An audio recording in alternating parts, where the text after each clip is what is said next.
Hey,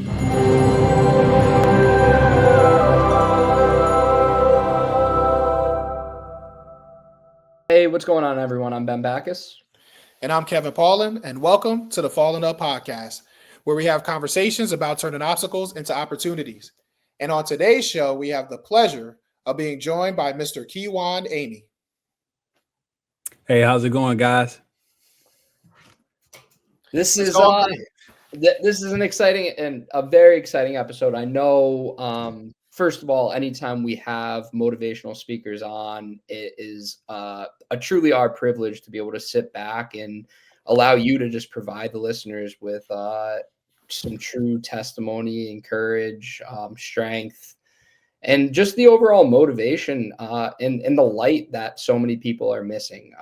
So anytime we get a chance, we love to just be able to sit back and really take full advantage. So love to turn the floor over to you and have you share your story with our guests. Absolutely. Yeah, I can easily do that. So first and foremost, let me start off by saying, my name is Kijuanamey, as you all heard. I'm from Durham, North Carolina, where I graduated from Southern High School and went on to serve a decade in the United States Air Force as an in-flight refueling specialist. What that means is I was refueling planes in midair. So not on the ground, but in the sky. Yeah, that was my job. And I can hear everybody's antennas going up right now. So that was an amazing job for me. And I mean, to the point where they pushed me so hard, man, that I even taught it. So I was an instructor, but got my instructor upgrade at the minimum requirement of flying hours that you possibly could. And so if I were to give you the exact numbers, the flying hours were for your requirement, the minimum requirement were 700. Well, I got to instructor school with 701. Not even joking. And I don't mean like, oh, they sent me from North Carolina, where I was stationed in Seymour Johnson, to Oklahoma on a commercial flight with 701. No, they flew me from the base on an actual mission to get some more hours so that I could actually land in Oklahoma with 701 hours. So they were very dedicated on that one. But I digress by saying it was an amazing job. I did 4 years active duty, and then I switched over to the reserves to finish out what little contract I was able to do, because as we're getting ready to talk about, I had a traumatic motorcycle accident that would change my life forever. And that's what would turn me into a motivational speaking force that everybody's talking about today. So May 5th, 2017, a day I'll never forget. Some might call it Cinco de Mayo. I call it my new life's journey. And the reason being is because this day would change my life forever. I was, of course, in the United States Air Force as a reservist, but I also went to school full time and I was getting my degree in computer information systems with the specialization in systems analysis and integration, which is a fluffy way of saying, hey, you know how to code. That's really all that said. You know how to code and build a user interface. Cool. And then I also would have my own business. So Amy Motivation, the business that I've talked about so far today, it's not the first business. This is actually my second. The first one I had was called Kiwi Enterprise. And I did website design and management, social media marketing, and photography. And the reason I even preface this is because on that day, May 5th, 2017, I would actually be working for my business that morning. But I had to go work for the Air Force that night/weekend. So that day, I had, it was a beautiful, beautiful spring day, by the way, in Durham. And I had a Dodge Charger was my car. And the reason I say that, because I went to have lunch with I'm pretty sure it was my girlfriend at the time. I went to have lunch with her to see her before the weekend, and before I left to go out of town. Um, and also because she didn't like to jump on the bike and go back to work because she would want to smell like the motorcycle. So I drove the Charger to pick her up for lunch. Then I came back home and switched out for the motorcycle. So you can see where the switch up happened. Switched out for the motorcycle. It was in the garage. I pulled it out, man, and I mean I couldn't resist. It was just such a nice day. I don't even know how else to explain it. So I grabbed my photography equipment because that's what I was going to do. I was taking pictures of a website that I managed that day, which was actually my church's website. I was going to go update their pictures on the website. The first picture up there was like the outside, the exterior of the church, but it was old. It was a lot of different things that we had already added that weren't on there, and I was like, okay, this needs to be updated. So I'm very thorough when it came, especially to my business. I want to show you what I can do at all times, not just in the beginning when I win you as my client. I want to be able to do this at all times. And so I believe that's where the military part kicked in. And so I ride from my apartment in Durham to the church, which is also in Durham, and that's only about a 10-minute ride. And for my motorcyclists, you understand what I'm saying when I say about a 10-minute ride. That means it was probably shorter because when those two wheels in between your legs are moving, man, you're moving. Okay. And in 1 minute, there were not many turns. It was like 1, 2, 3, 4, 5. It's probably about 5 or 6 turns to get to my church from where I lived in a 10-minute window. So that means there's got to be a long straightaway somewhere in there. And it was. So anyway, I get done taking the shots, by the way. Then they looked amazing. I wish I had the chance to upload them, but I did not. And I'll tell you why here in a second. So I felt that with this motorcycle ride and a beautiful day, such as that day, May 5th, 2017, which I thought was beautiful. And it was at the time. I said, I cannot put this bike back in the garage. There's no way. I got to ride somewhere. And so I said, but where do I go? Well, there's a lake here in North Carolina called Jordan Lake. So I would ride out to Jordan Lake, and from my church, literally all the way to Jordan Lake from that spot is about 30 minutes. So it's a good, nice little ride one way. So going there and then going back home, that would have been okay. I'm satisfied. I can deal with that. Well, I get there, no problems. This is where, and it's not my first time going to this area, by the way, that I went to. And the area that I'm referring to is actually on the cover of my book. So that's the actual backdrop of my book. You got the motorcycle there in the middle of the cover, which is Don't Focus on Why Me from Motorcycle Accident to Miracle. And then there's the motorcycle, a black Kawasaki Ninja ZX6R. That's actually Nina, my bike.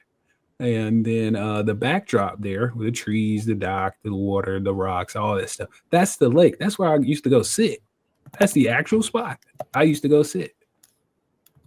And so now that you guys can get a little bit of an imagery of where I was, I would be sitting there, zoning out, meditating, being at one, peaceful, nothing going on. It's so quiet. And it's almost like I was having a moment of quietness before the storm. As they say, the calm before the storm. And then a car on the highway that's right above the rocks there would go flying by, like, I'm like, oh, shoot. So I looked down at my wristwatch that I used to wear all the time because in the military, I always try to keep track of time. I was like, oh, need to go home, grab my stuff, got to head to the base, got to go. And I jumped back on the bike, take off down the road, which is Highway 751 here in North Carolina. And in North Carolina, on these little back roads that we have, like back highways, back roads, back whatever you want to call them, in the woods, We'll put it that way. There are these really tall trees along the sides of the road. Well,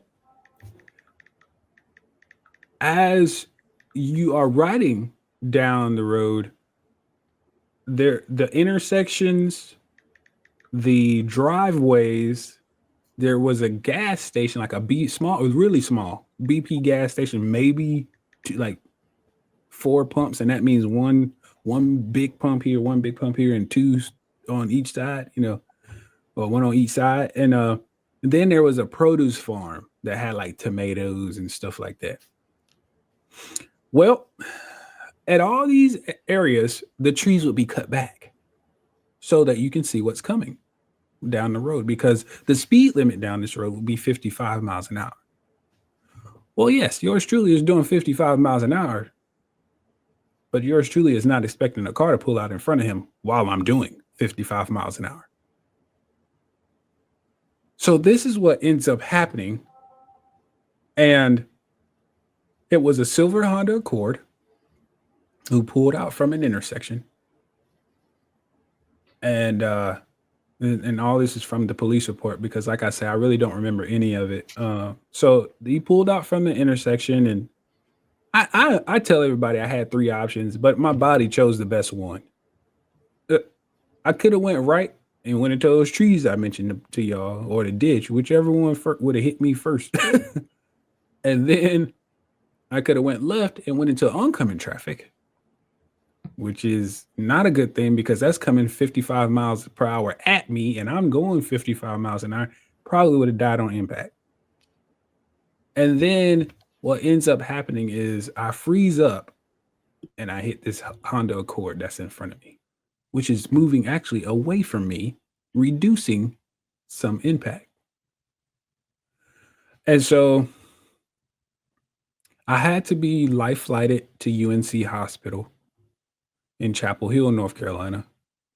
Go Tar Heels, by the way.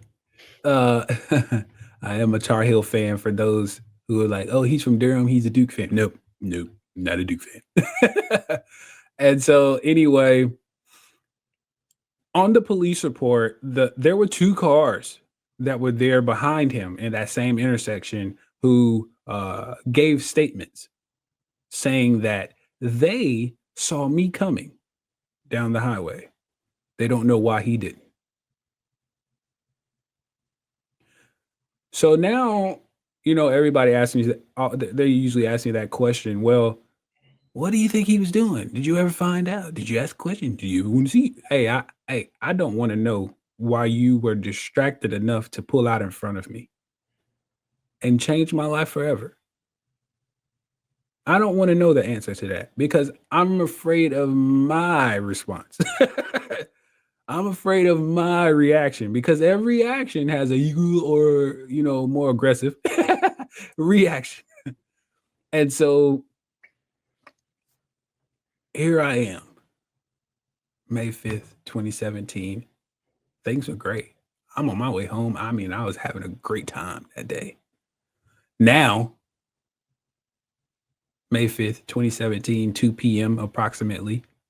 So it's not even nighttime. This is daytime, 2 p.m. Eastern. And I'm now laying on the ground, unconscious, almost lifeless. And again, like I say, have to be life flighted to the hospital, because that's the quickest way you're going to get me some help. So I have to fast forward, because I don't have a choice right now. May 5th to June the 6th, I'm in a medically induced coma. I don't know anything. They're doing countless surgery. I mean, surgery after surgery after surgery on me, literally from head down to my right foot. Literally. So I had to, for those who can see it, I have a scar here, but it goes all the way across the top of my head to the other side, to the other ear.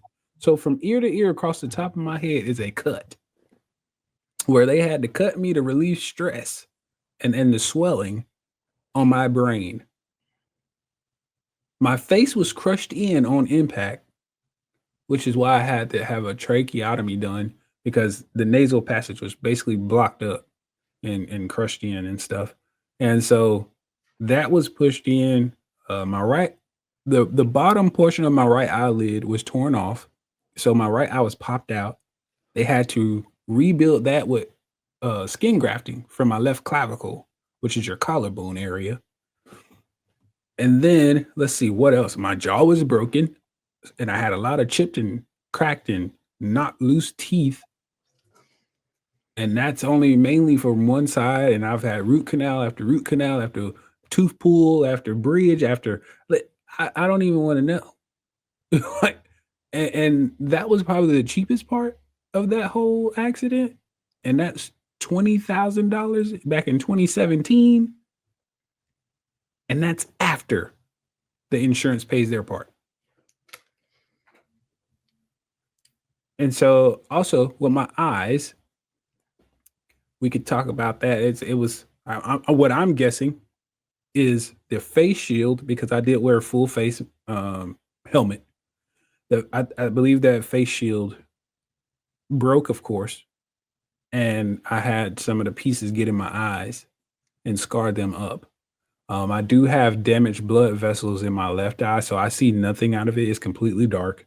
My right eye, on the other hand, the one that was popped out, crazily enough, can see a little bit of light, but it has to be super bright light like the sun or that really annoying light that they shine in your eye at the eye doctor. And so now my head, if you guys can see right here, it's like a curve right there. That's where a metal plate is. So I have two, not one, but two metal plates in my head. And then as you move down a little bit further, my spinal cord was medically infused from L4 to T2 with 2 rods and 12 screws. Basically what that means is it sucks when it comes to bending over. That's all that really means. It sucks. And when really heavy weight is on your back, because I do lift weights. My right femur, which is your thigh bone, and the largest bone in your body, that was broken, literally to the point where it protruded out of the back of my hamstring. So it came out of my skin. I forget what they call those types of nice compound fracture. Yep. Fractures. And then my tibia on my left leg, which is your shin bone, from knee all the way to ankle, is titanium rod. I fractured my fibia, but I think that one is still in there. I'm not sure. But I do have a screw in my right foot, which I don't know if the screw caused it or the accident caused it, but my left foot is still a size 10 from what it used to be, and my right foot is now a size 11. So I have to wear custom shoes or my feet hurt, literally. So that is head to toe.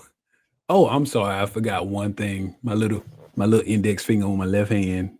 I'm sorry. I didn't mean to leave you out. It has trigger finger. And so what trigger finger means is, if y'all can see, my finger just gets stuck like this if it's really stressed out. It'll stay stuck down. And I literally have to pull it with my other hand. And so if you hear me cracking my knuckles in the recording, if ever you see me cracking them, that's why. It's because I need to relieve the stress that's on my finger right now. And that's the only way to do it, is by cracking my knuckles. But yeah, so that is the main things that occurred. And as I get to June the 6th, same year, but just a month later, I'm now waking up out of this medically induced coma. And all I'm thinking is I'm waking up in my bedroom. I have no clue that I've been in an accident whatsoever. I don't feel it. I don't know it. Like, no recollection. I haven't even tried to open my eyes. I'm just honestly, coming out. I feel like I'm coming out of a really nice slumber. It felt really nice. I'll be honest. And then I'm hearing people talk. Well, my military mindset kicks in and says, well, who the heck is in my bedroom? And do I need to get up and start fighting?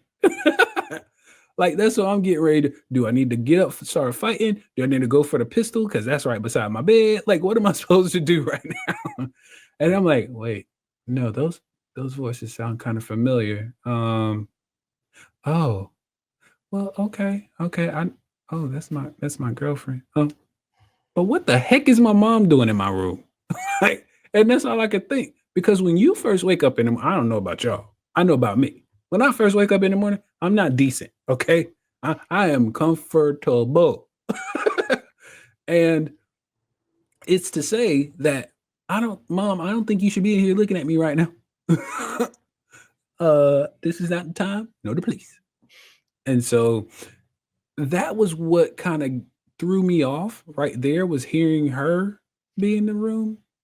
I mean, I didn't know. Maybe my girlfriend came over and she was trying to, cook breakfast that morning or something. She was up early. I don't know. But usually I'm the first one up because that military, you just pow, you pop up. And so anyway, I'm listening to them talk. And they're talking about an accident. And then they start talking about a motorcycle accident. I was like, whoa, who got in a motorcycle accident? And the reason I'm questioning this is because they never mention a name. All of it is generalized. Oh my gosh, I wish this would have never happened. Oh, I hope he's okay. I hope he'll come out of this all right.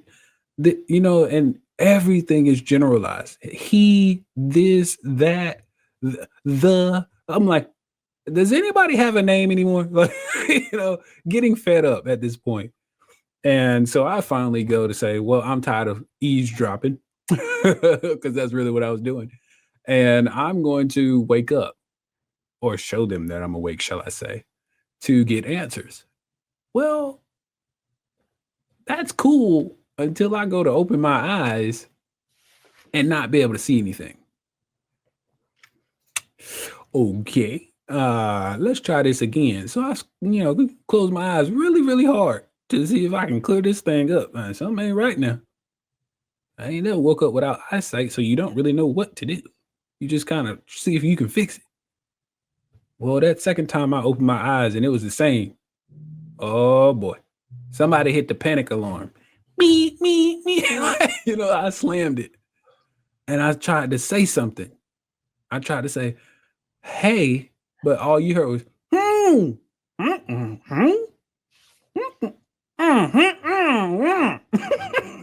and that's literally what oh no, what is going on?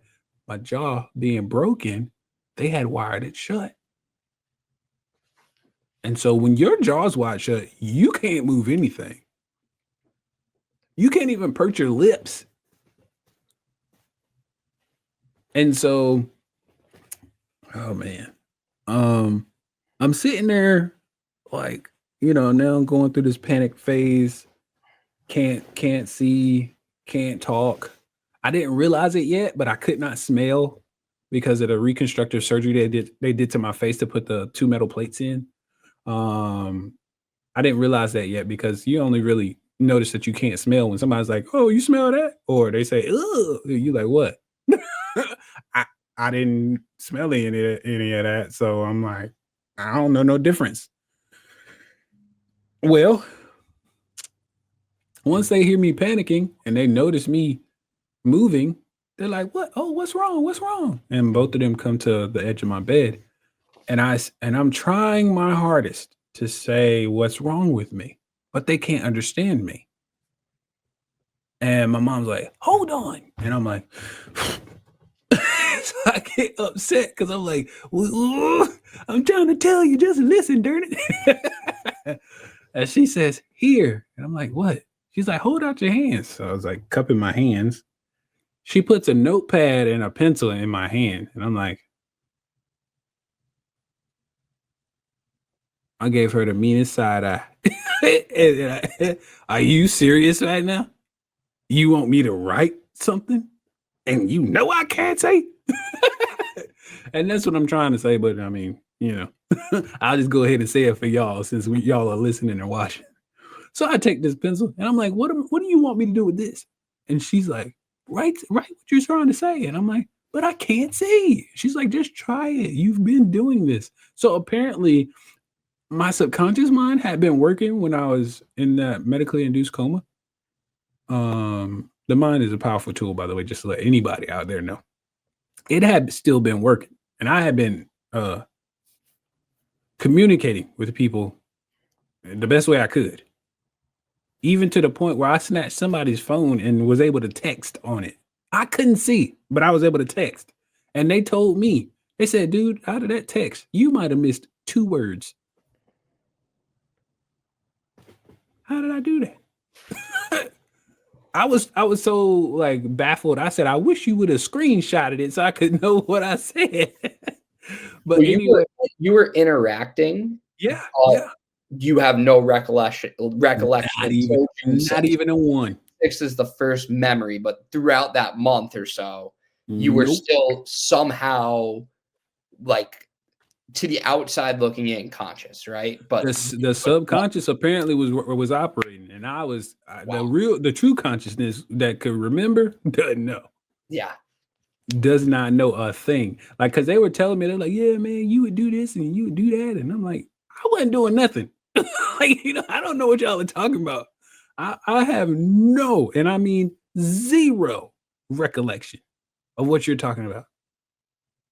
And so that was so unique and interesting to me. But going back to the part in the story where she hands me the notepad, I take it and I'm like, whatever, I'll write the best I can. And I'm writing, trying not to write over top of what I already wrote. And I'm writing huge because I don't know, like, the space, the time, the distance, the size of the word. I don't know what I'm doing. I'm just kind of trying.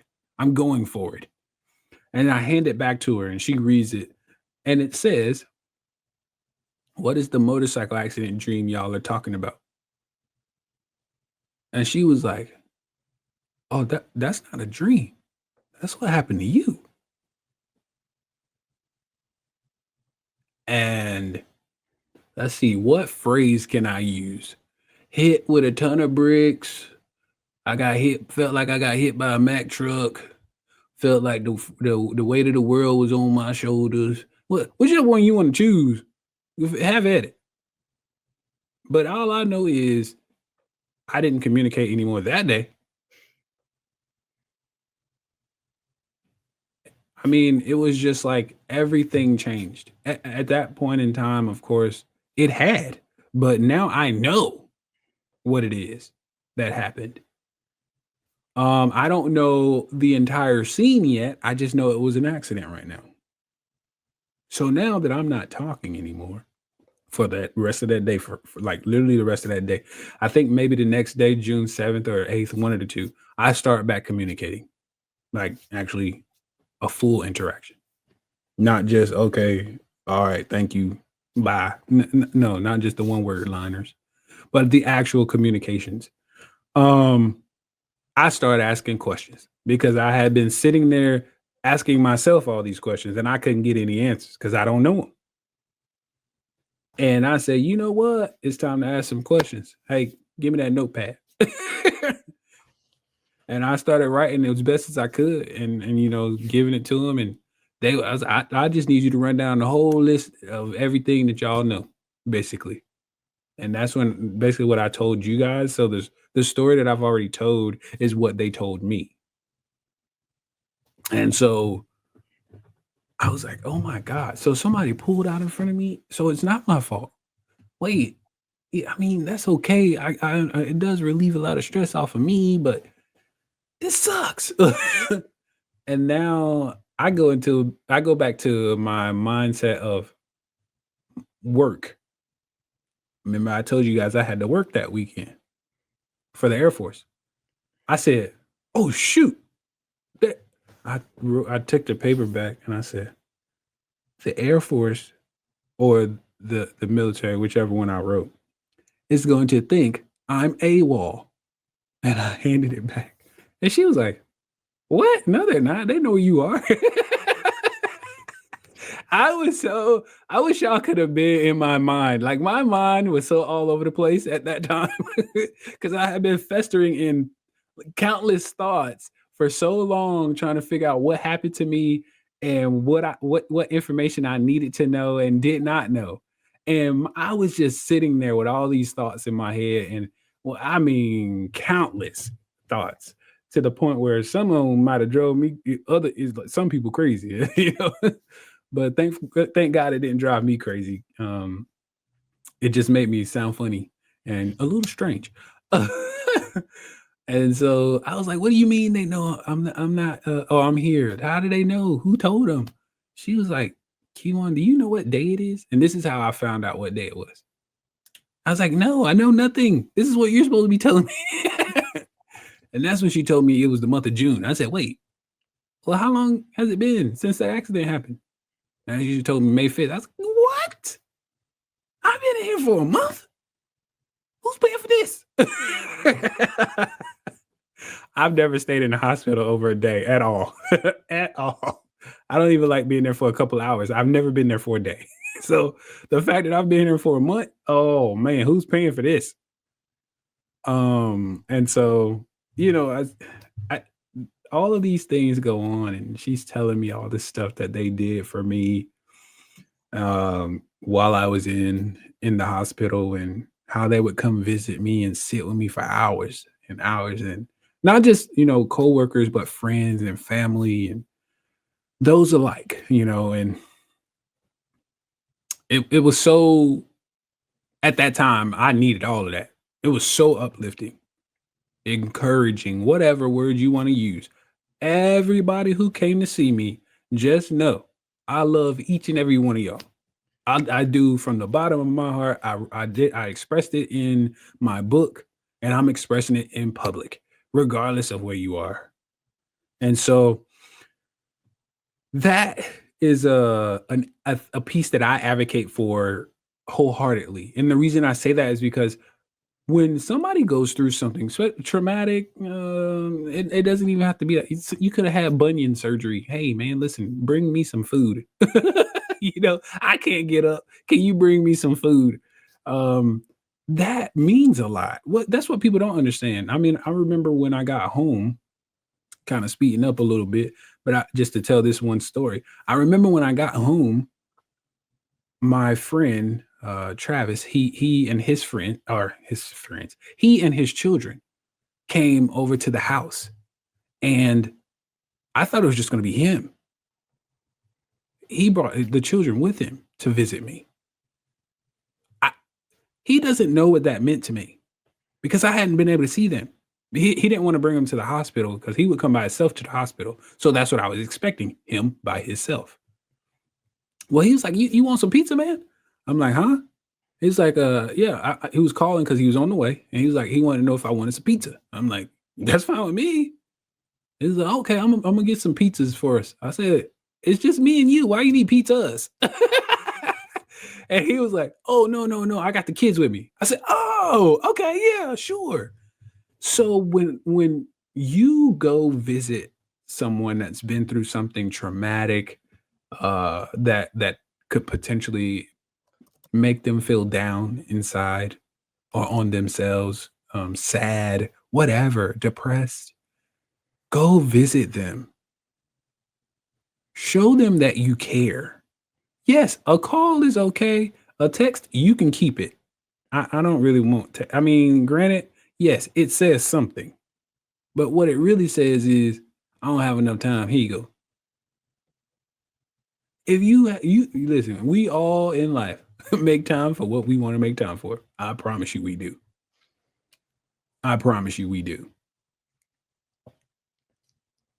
And so when you call, that was great. I love the phone calls, but man, those visits, oh man, because now I'm getting to tell you about the things I've done. I'm getting to show you the things I've been doing. Oh, you couldn't tell me. I feel like a kid telling everybody, yeah, guess this what I did today. Watch this. Oh, you know, hey, what? I'm gonna do a willy. I'm gonna pop a willy in my wheelchair. Woo! You know, just the little things I could do, man. It was so amazing to show people that. And so I highly recommend that. I'm a huge advocate for it. And that was the biggest piece for me in the hospital. Well, the whole time, but the hospital for sure is it seemed like every time. Put it this way: every day somebody was coming to visit me. if it, if well, I know my mom and girlfriend at the time they were gonna come, but some point in time somebody's gonna pop up, and now I'm just trying to figure out who it is. You can get that buzz. Hey, Mr. Amy, yes, you got a visitor. Okay. They wouldn't tell me who it was. And then they knock on the door and I would try to do my best guess because I'm using my ears now. I'm trying to get used to the adaptation of vision or sight loss in the hospital. So everybody that came in, they were like, "Hey, what's going on?"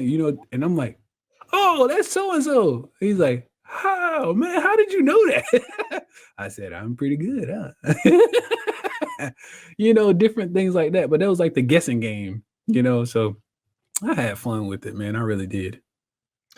So, what was the road to recovery like? I mean, this is by definition earth shattering, life changing, to get to come to and essentially not have use of your senses. I mean, I could feel the image that you painted and the sheer panic I was experiencing even hearing that. Mhm. What was it like kind of getting out of the hospital and carving a new life after the accident?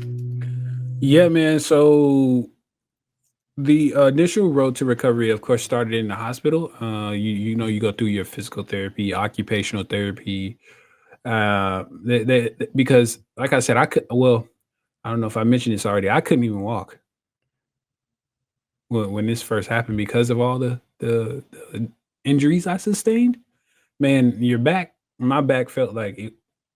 I don't even know what it felt like because it felt brand new, basically, with all this metal in it. My legs, I really couldn't feel them. All the metal. My right foot was stuck in a position that literally I could only walk on the ball of my foot. Literally, it was stuck that way when I first woke up. Now it's not like that because I've worked countless hours in physical therapy to get it to flex upward. And so at the hospital, I started learning, different like stretches and movements in the bed. That's where I started all that stuff. They Once they took the wire off my jaw, occupational therapy helped me with learning how to talk and not so much eat. I mean, yes, we got back to eating, but it took a little while because I had to get my mouth able to open up. Listen, I have never wanted to eat a burger so bad in my life. But when you've been stripped of that for a while, a month, or actually longer than a month, because it took me a while after. I think it was like a week or two after I woke up, they took that wire off. So I now had to learn how to open my mouth. And they were like, he can't eat, by mouth yet. We want to make sure it's safe. We don't want him to choke or anything, and we want him to be able to spit it out just in case he does choke. But if his mouth is not able to open, he won't be able to spit it out. You know what I mean? Yeah. So, anywho, I learned how to get back to some stability of walking and moving my legs at the hospital on the what they call the parallel bars. And this is where they put, you can roll in on a wheelchair, but they put you in between two bars. They're sitting about this high when you're sitting down. Then you stand up and you're holding on to them. They want you to shift your arms out forward in front of you first before you ever take any steps because you don't want to take steps and your arms are behind you because that makes you lean back. Then you will fall. So you want to keep your arms ahead of you and take, whatever steps you can. Well, whatever steps I could were probably smaller than baby steps. And I mean that. But guess what? I was still moving. That's what I do know. Inch by inch, I was still moving. Stack the wins. Exactly. Exactly. It's not how far you go, it's how long you can do it for. So instead of sprinting, I wanted to run this race as if it were a marathon. I still have a long way to go. And I tell myself that all the time because I compete in powerlifting. So I want to keep going until I can. Well, I think that's a beautiful mentality just for life in general, right? Yeah. Like whether it's overcoming an injury, whether it's jumping into a new career, a new industry, or learning a new skill, or whatever it may be. It's being able to win stack, and I think that's a superpower that people who go through traumatic injuries, physical injuries, I think it's a superpower that if they can come out the other side, that they have, because it is you don't take those little talk about the little step or eating for the first time or Yeah. being able to whatever that thing that, a month before you took for granted, right?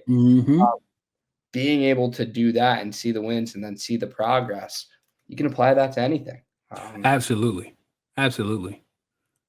And today's show is sponsored by Mega Information Technology, led by Sharav Nadifi. If you're a business owner or entrepreneur trying to grow but stuck dealing with Wi-Fi issues, data security, or website problems, Mega is the team you need. They handle managed IT, cybersecurity, cloud backups, voice over IP, and even web development, all tailored for small to mid-sized businesses. They've got our back here at the Fallen Up Podcast, and now they can have yours too. Mention the Fallen Up Podcast and get 5% off services with Mega Information Technology. Make sure y'all tap in. There were moments, where I would get down, but it was mainly because I was sitting idle, and you just go back into that moment of reminiscing, and I'm like, I miss my job. I really, really do. And then reminiscing goes into you getting tired, because your brain is emotionally drained and you just fall asleep. Yeah. And then you're thinking about what you're just upset about or reminiscing about. And then it turns into a nightmare. When you were coming out of the hospital or in those early days, would you have dreams of your life before the accident? Yeah. They were like dreams, but it was kind of like it was trying to cross the two. So it would be like the past to now try to include what's now. How wild is that? Dude, I literally had a dream, and I'm not lying. I might have put this in my book. I can't remember, but I do tell it on stage. I had a dream. So I used to fly on the KC-135, which is the refueling plane. Well, I had a dream that I was walking back towards the cockpit from doing air refueling. And for whatever reason, and this means that I was able to get back into the military somehow. So for whatever reason, I'm walking back to the cockpit and I get to a certain part in the cargo compartment, and the wall, the side wall to the airplane has some freakish magnetic polarity, and the metal in my body reacts to it and pulls me to the side of the aircraft. And now I'm stuck. And I'm like, what the dude? I woke up so quick. I would need that. Oh, I woke up so frantic. I was like, oh my God, that was the worst nightmare ever. I'm never going back to work. You want to talk about PTSD? Holy crap, man. Post-traumatic stress disorder is real, brother.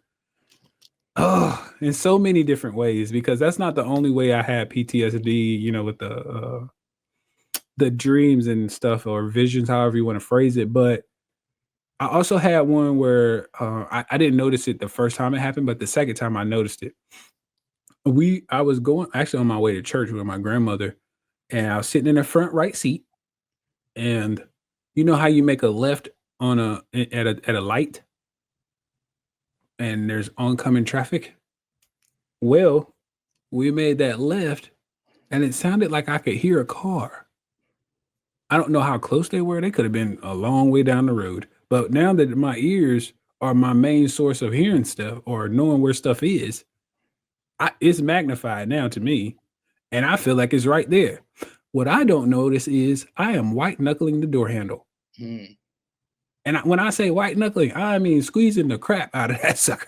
And then I was like, ow, my hand. And I was like, wait, why was I just holding on to that door handle like that? And I had to think about why I was doing that. And it was because I was afraid of something hitting me on that side of the car. And so, yeah, man, PTSD can come in so many different shape, form, fashions, and it's not fun. So you had a brilliant quote Okay. in it was something along the lines of, I may have lost my sight, but I did not lose my vision. Yeah, that's it. Tell us about that and how that has allowed you to navigate this new life. So I'm sure everybody's like, wait, what? Isn't that the same thing? Sight, vision? Yeah, no, it's not actually. And I'm going to explain to you why. So I may have lost my eyesight, but I did not lose my vision. My vision is always up here in my mind. The vision part of it is that I was always wanting to help people. Now let's figure out how we can help people in a different way. I helped people before with my accident with, playing sports. I would help my teammates.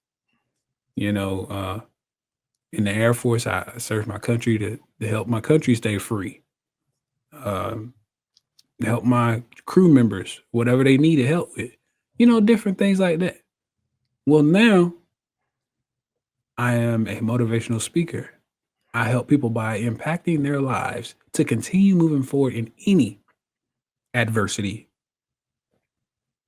with my story.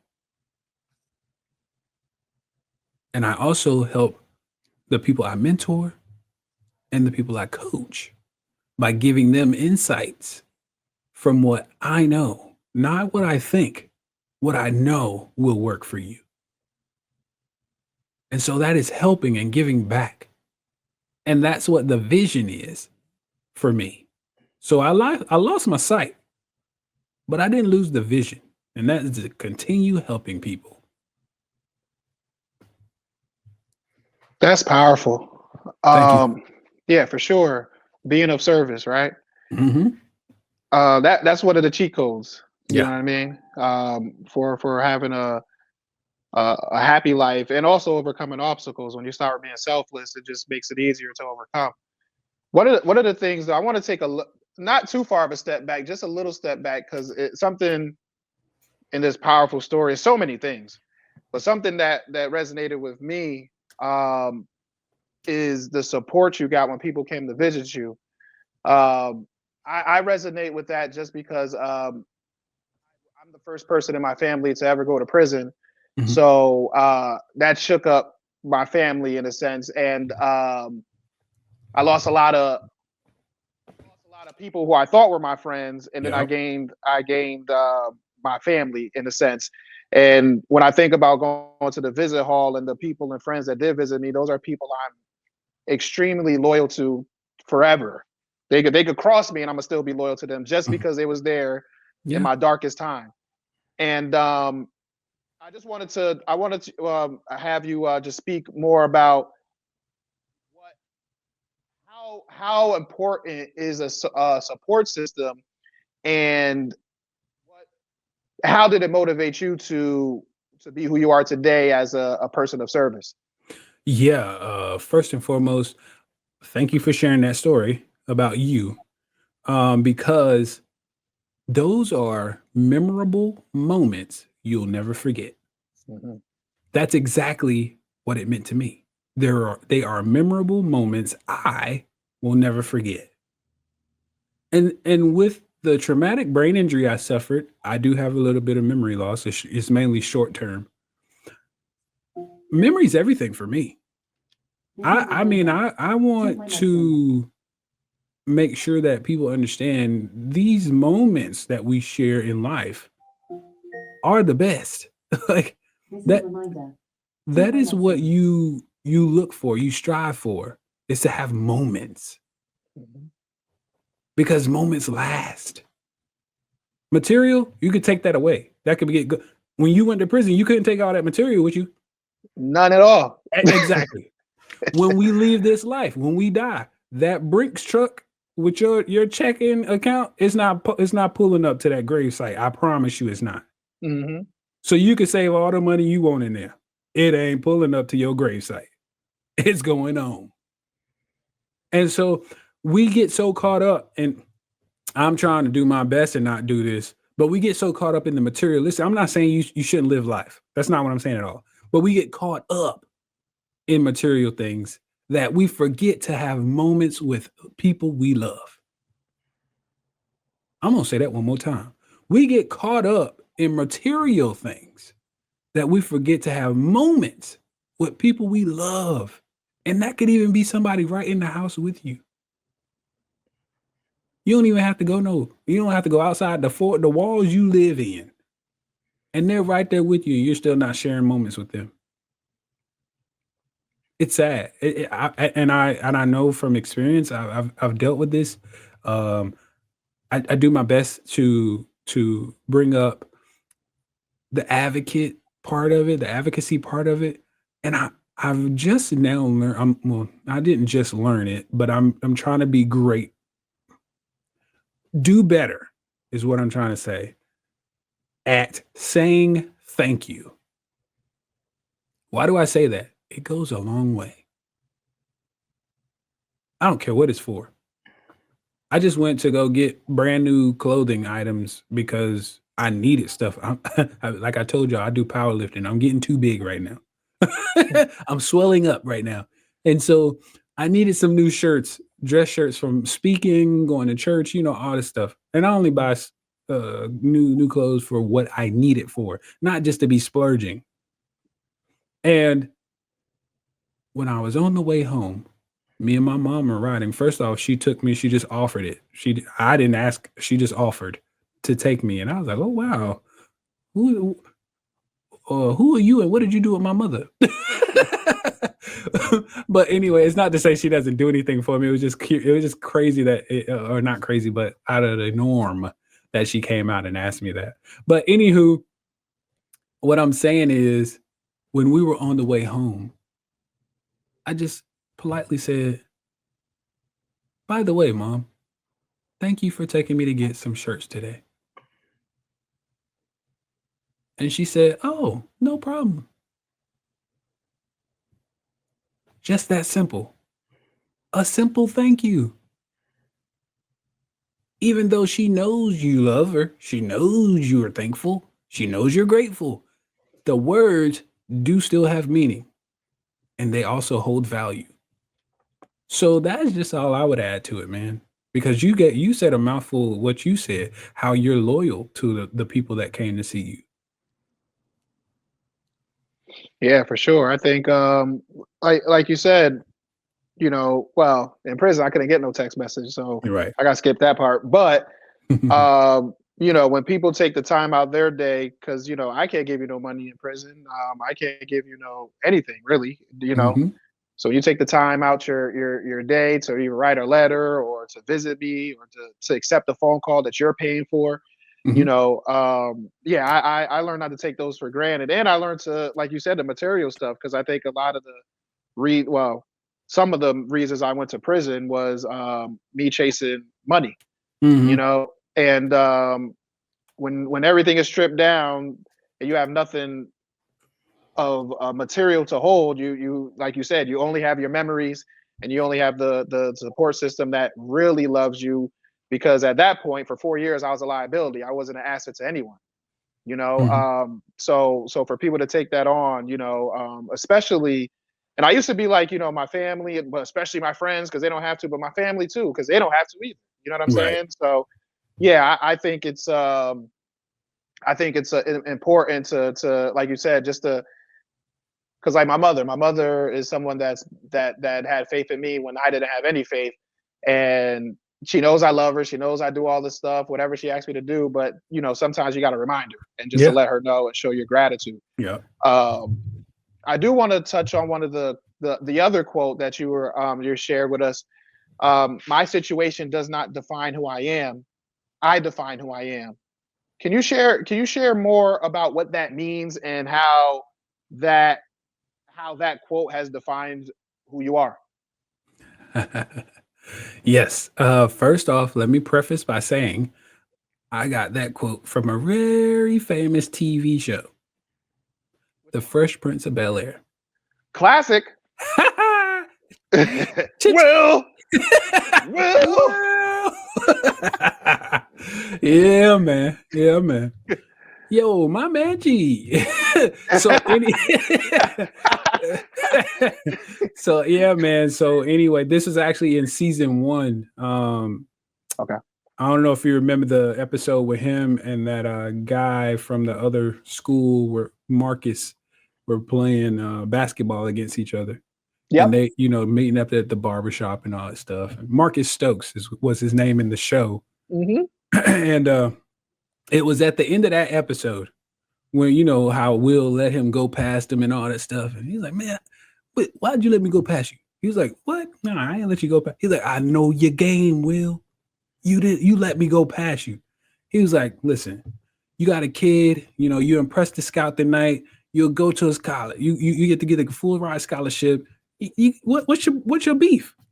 He's like, oh, I get it. So you've been watching too many made for TV movies. He said, you're thinking that college is going to be my meal ticket. Man, the first moment I break my leg, I'm no good to them. I'm using my mind to get what I want. He said, my situation, which was his son, he had a son at the time. He said, my situation does not define who I am. I define who I am. And what that meant to me was my situation, my visual impairment, my traumatic brain injury, my PTSD, my spinal cord injury, my legs being broken, none of that defines who I am. What you see me do is what defines who I am. Because actions speak way louder than words can. Absolutely.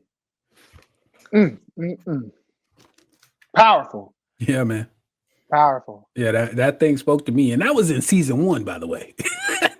That episode was in season 1. And it's funny. So, I watched a lot of Fresh Prince because I definitely remember that episode. Yeah. Yeah. That idea is probably one of the most empowering messages one can take with them, right? Mm-hmm. Because I think everyone is going through a life situation, no matter what. Mm-hmm. And when you get zoomed in, you begin to think that life situation is who you are. You begin to think that there's no way out, no matter what. This is the most painful, insurmountable thing ever. When you're able to zoom out and recognize that sometimes it sucks more than others. Yeah. These are things on a radar, right? And these are moments in life. And if we let that moment define us, then who are we? Mm-hmm. We're able to zoom out and recognize that, no, this is what I stand on. These are my principles. This is who I am. This situation is just something that I'm experiencing and I'm going through. Yeah. There's unlimited grace and opportunity in that. Mm-hmm. I think you truly are a testament to, and again, I would be shocked if you just, woke up on June 6th and that was immediately the mentality. I'm sure there was a lot of work. Oh, yeah. To that, to be able to recognize that, wait a minute, these physical limitations that I'm experiencing, the pain, the suffering, like for a while, I'm sure that felt like it was you, right? Mm-hmm.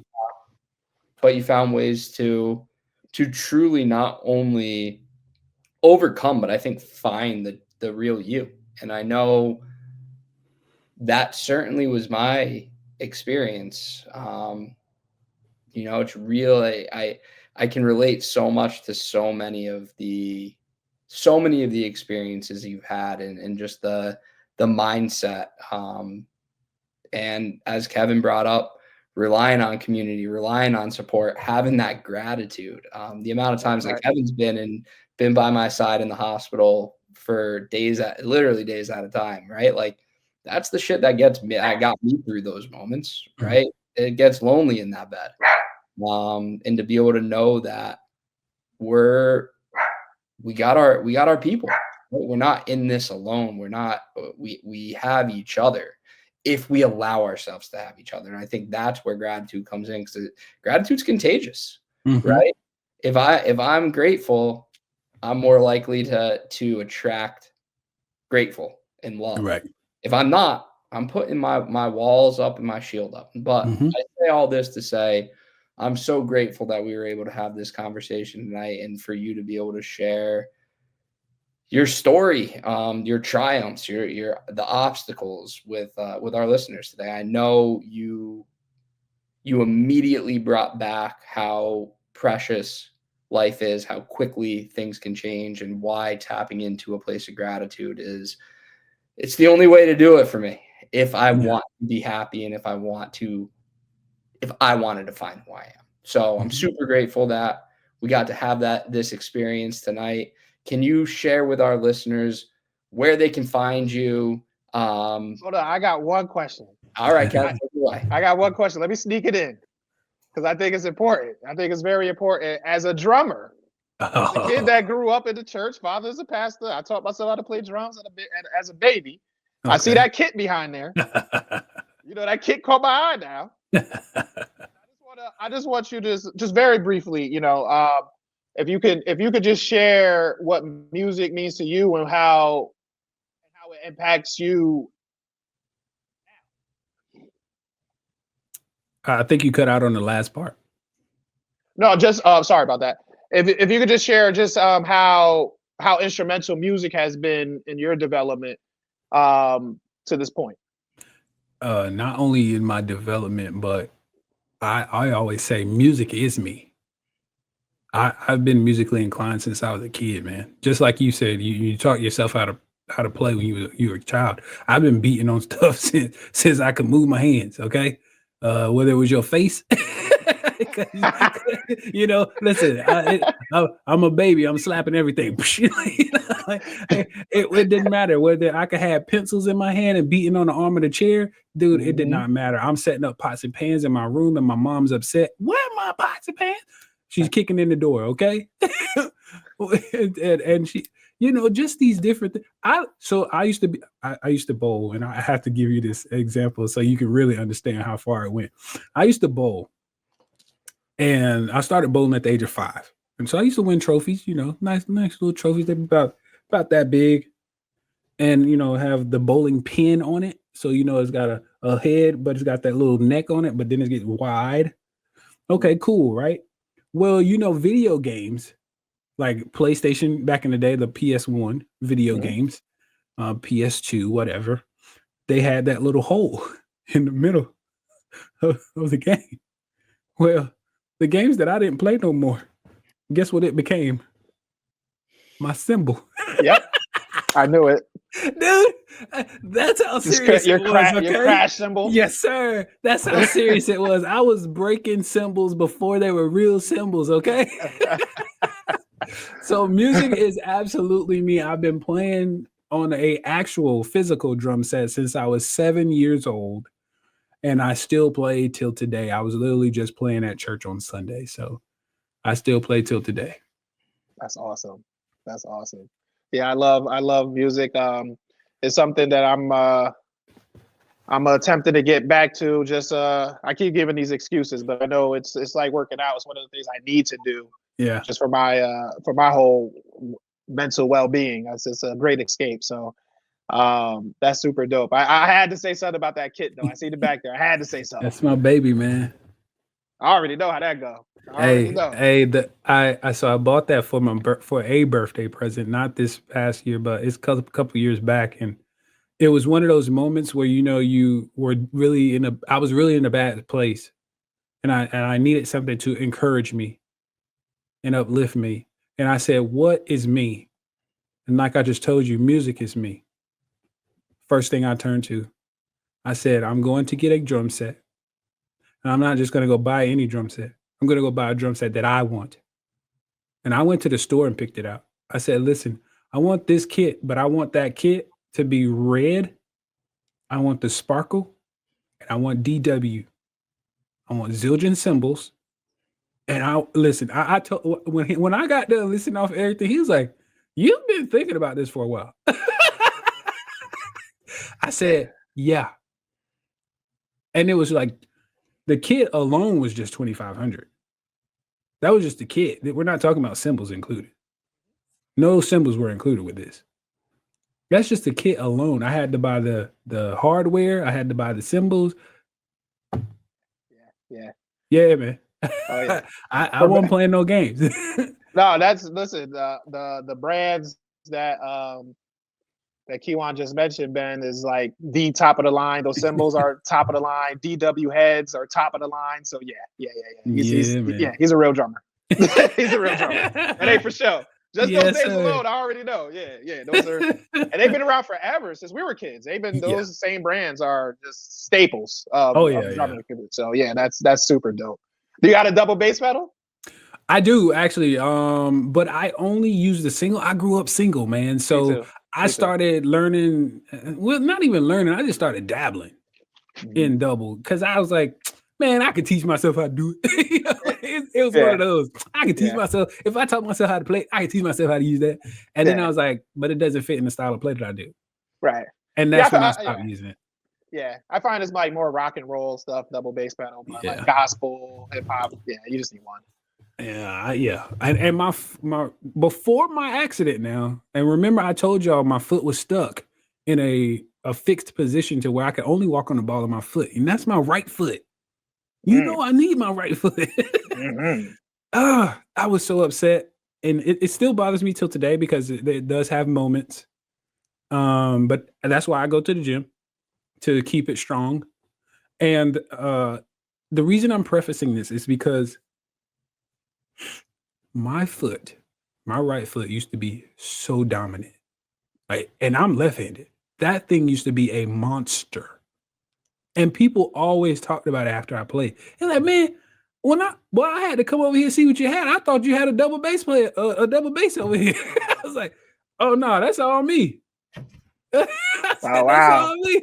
I said, no, sir, I'm just that fast. And then I knew how to throw that right hand in there to give you an extra beat. Oh, I'm sorry. Y'all about to take me on a whole another roller coaster. Yeah, listen, we can do this all day because I love it. Talk about that floor time.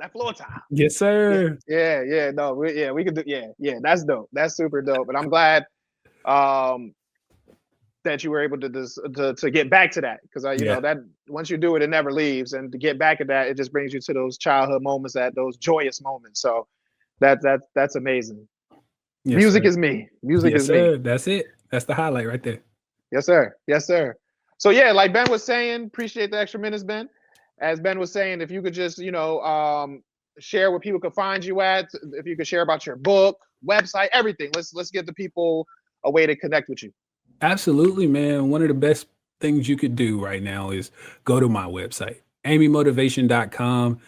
That's AMEY motivation.com. That is more so the one-stop shop for me.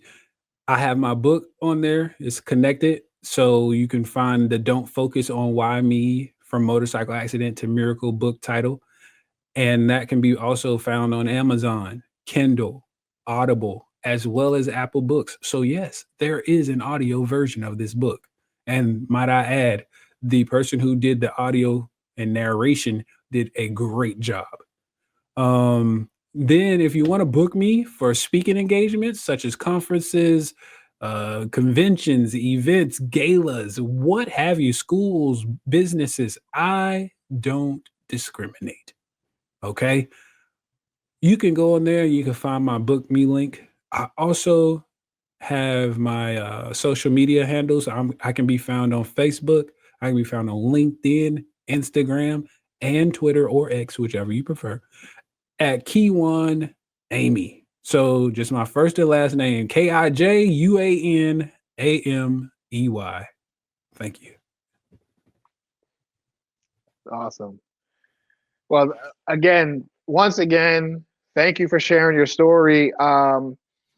Reading the form you filled out, was powerful, but meeting you was even more powerful. Thank you. And just appreciate who you are and your story. And I'm looking forward to dropping this episode because I know it's going to impact people in a positive way and give people motivation and empower them to not let a moment define them, but be the defining moment. So yeah, thank you for coming on the Falling Up podcast tonight.